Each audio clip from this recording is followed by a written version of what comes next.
Mga nahihirapan nga dyang magluto ng sisig, ganito na nga yung pinabilis na paraan. Kaya isave mo na to para hindi ka na din naubusan ng idea ng ipapaulam sa pamilya mo. Meron nga ako ditong 1 kilong giniling na karne ng baboy, pero kung konti lang naman kayo sa bahay, pwede naman kalahating kilo lang. Iprito nga lang natin itong giniling, pero wag natin tong lalagyan ng mantika. Hayaan natin tong maprito sa sarili niyang mantika dahil magmamantika naman yan mamaya. Hayaan nga lang natin to nang nakabukas para hindi siya masyadong magtubig. At dito, halo nga lang tayo ng halo hanggang sa mag-half cook to sa mahinang apoy lang. At kapag nga ganyan na half cook na, tanggalin lang natin yung mantika. Tapos titimplahan na natin to ng salt, pepper, garlic at onion para magkalasa na itong karne. Habang iniintay ko nga maluto itong bawang, gagawa na din ako ng sauce para sa sisig. At kailangan yung sauce na magagawa natin dito panalo at masarap para maglasang sisig talaga siya. Pinaghihiwa ko na nga itong siling green, siling pula, sibuyas at luya. Kailangan yung hiwa nyo sa luya, pino lang siya at mas masarap nga dito kapag maraming luya. Kaya ayan, dinamihan ko na. Itong pinaghihiwa nga natin, ilagay na natin to sa bowl at maglagay din tayo dito ng half cup ng mayonnaise. Itong Lady's Choice yung gamit ko. Maglagay na din tayo dito ng salt, pepper, 3 kutsara nitong liquid seasoning, 1 kutsara ng sesame oil at kalamansi. Kung kalahating kilo lang yung gagawin nyo, bawasan nyo na lang lahat ng nilagay natin. Haluin nyo nga lang itong mabuti at pwede na natin itong ilagay dito sa niluluto nating giniling.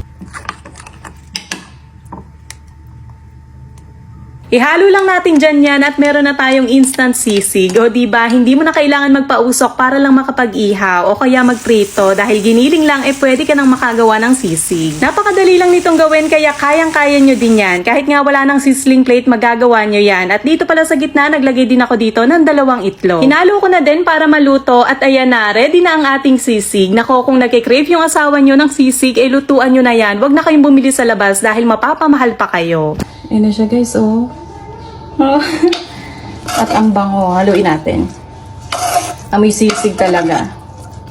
So, try nga natin kung talagang masarap. Ayan na siya, oh. Yee, daming itlog.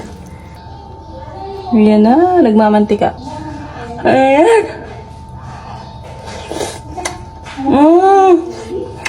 Baba.